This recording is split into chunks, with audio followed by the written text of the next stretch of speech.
ईश्वर के लिए व्रत रखो। व्रत मीन्स त्याग, कुर्बानी, उपास। अपने रब के लिए, अपने प्रभु के लिए कुछ कुर्बानी दो, खाना पीना छोड़ो। हिंदू धर्म भी व्रत रखता है। हिंदू धर्म में कुछ रोजे तो बड़े सख्त होते हैं। करवा चौथ वगैरह का रोजा, जो व्रत जो खास तौर पर औरतें रखती हैं अपने पति की लंबी आयु के लिए, लंबी उम्र के लिए।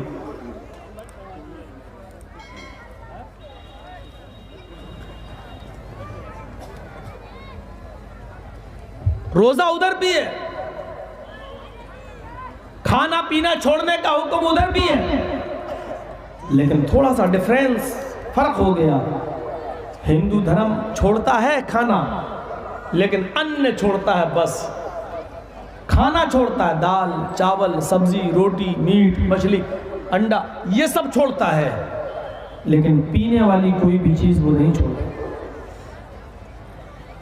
दूध पिएगा, जूस पिएगा, केला खाएगा, फल फ्रूट जायज है, और फिर भी नहीं रख पाते।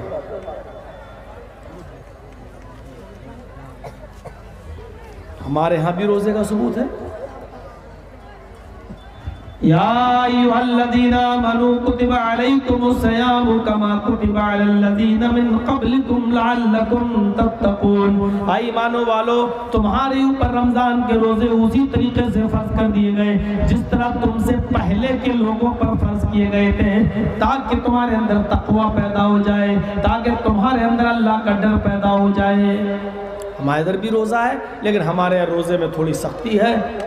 सख्ती ये है कि सुबह सादिक से पहले आप कुछ खा लीजिए, सहरी वगैरह कर लीजिए, फिर आप सुबह सूरज डूबने तक फिर आप कुछ नहीं खा सकते, कुछ नहीं पी सकते।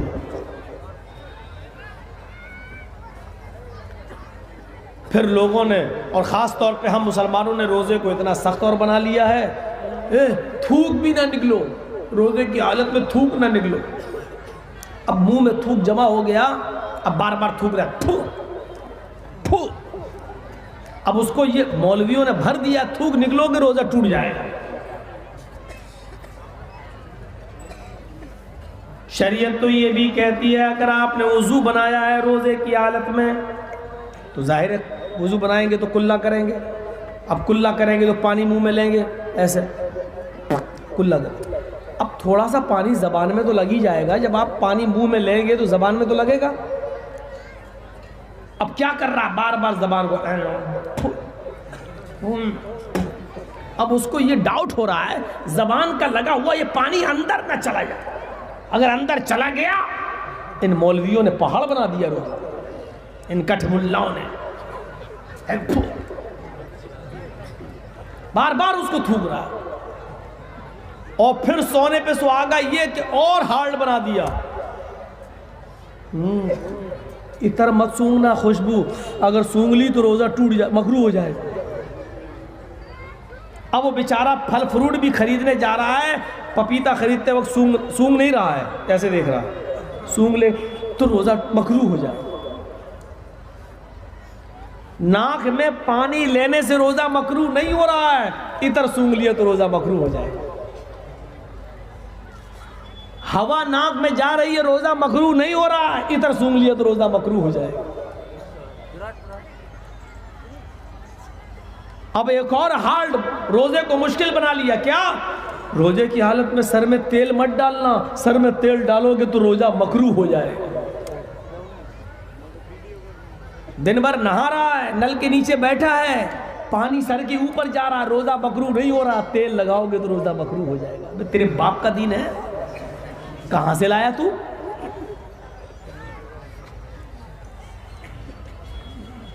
एक और मुश्किल, आंख में सुरमा नहीं लगाना। आंख में सुरमा लगाओगे तो रोजा मकरूह हो जाएगा। ये मौलवियों ने नई चीज इजाद कर दी, मकरूह। इतना हार्ड नहीं है। रोजे की हालत में आप टूथपेस्ट भी कर सकते हो, क्योंकि आज मिसवाक की जगह पेस्ट ने ले ली। अब नीम की मिसवाक आप कर रहे हैं, कड़वापन आ रहा है, आप कहीं रोज़ा मकरूह हो गया मौलवी। जब नीम की मिसवाक से रोज़ा मकरूह नहीं होता है तो कॉलगेट करने से रोज़ा मकरूह कैसे हो जाएगा? कड़वापन आ रहा, आने दो, टेस्ट अलग अलग होते हैं, कोई मीठा होता है, कोई कड़वा। अब नीम का पेस्ट करोगे तो उसमें कड़वापन है, क्लोजअप वगैरह करोगे तो उसमें अच्छी सी महक भी आ रही है। मुझे बताना सिर्फ ये है कि आपके रोजे पर कोई फर्क नहीं पड़ेगा। इतना ही नहीं, रोजे की हालत में सिर्फ एक चीज का एहतियात रखिए, रोजे की हालत में आप नाक में दवा नहीं डाल सकते हो, बस आंख में दवा डाली जा सकती है और कान में भी दवा डाली जा सकती है। हालांकि आंख, नाक, कान तीनों का ताल्लुक एक है, लेकिन नाक में दवा डालने का ताल्लुक डायरेक्ट हलक से है। जैसे आप नाक में दवा डालेंगे उसका कड़वापन फौरन आपके हलक में महसूस होगा। जिसका डायरेक्ट ताल्लुक आपके हलक से है वहां रुकावट हो गई। आप सिर्फ नाक में दवा नहीं डाल सकते हो, लेकिन आंख में दवा डाली जा सकती है और कान में दवा डाली जा सकती है। रोजे की हालत में टूथपेस्ट किया जा सकता है, रोजे की हालत में सुरमा लगाया जा सकता है, रोजे की हालत में इतर लगाया जा सकता है, रोजे की हालत में खुशबू को सूखा जा सकता है, रोजे की हालत में तेल भी सर में लगाया जा सकता है। आपके रोजे पर उसका कोई फर्क नहीं पड़ेगा। ग्लूकोज की बोतल आप नहीं चढ़ा सकते।